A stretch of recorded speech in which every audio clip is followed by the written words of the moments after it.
नमस्कार दोस्तों, मैं हूं अतुल सिंह। स्वागत है आपका इन्वेस्ट कर लो भाई चैनल में।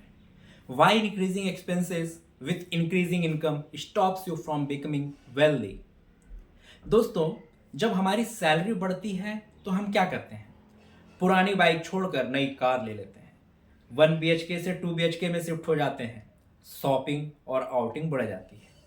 यानी इनकम बढ़ते ही एक्सपेंसेस भी आसमान छूने लगते हैं। इसे कहते हैं लाइफ स्टाइल इन्फ्लेशन। आप में से कितनों ने देखा है कि सैलरी बढ़ने के बावजूद बचत कभी नहीं बढ़ी? आइए जानते हैं लाइफ इन्फ्लेशन है क्या। जब इनकम बढ़ने के साथ साथ एक्सपेंसेस प्रोपोर्शन में बढ़ते हैं, यानी रिजल्ट सेविंग रेशियो सेम रहता है, कभी वेल्थ बिल्ड नहीं होती।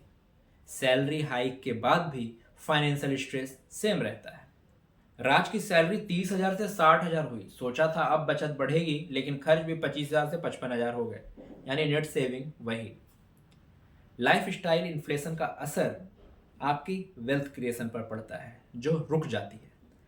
हर साल नया लोन और ईएमआई, रिटायरमेंट फंड बन ही नहीं पाता, और हमेशा इनकम कम है वाली फीलिंग आपके दिमाग को खाई रहती है। श्याम ने हर साल सैलरी बढ़ने पर नया गैजेट और कार लिया। 10 साल बाद उसके पास मल्टीपल ईएमआईज थी। सेविंग कुछ नहीं। वही सीमा ने हर हाइक का 50% एसआईपी बढ़ाया। 10 साल बाद करोड़ों का कॉर्पस। लाइफ स्टाइल इन्फ्लेशन क्यों होता है? दूसरों की लाइफ को देखकर हम कंपेयर करते हैं। दूसरा, फोमो, सैलरी बढ़ी है, लग्जरी डिजर्व करता हूं मैं।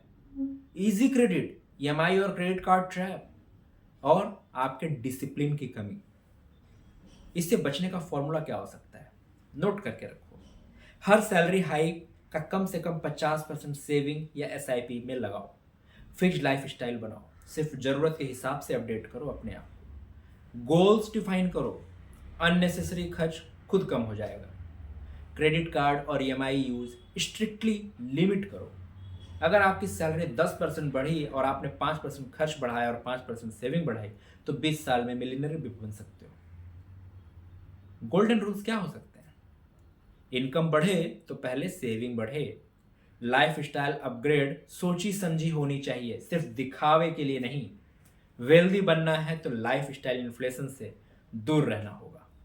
तो दोस्तों, आज आपने सीखा लाइफ स्टाइल इन्फ्लेशन क्या है, क्यों वे वेल्थ क्रिएशन को रोकता है, और इससे बचने का सिंपल फॉर्मूला क्या है।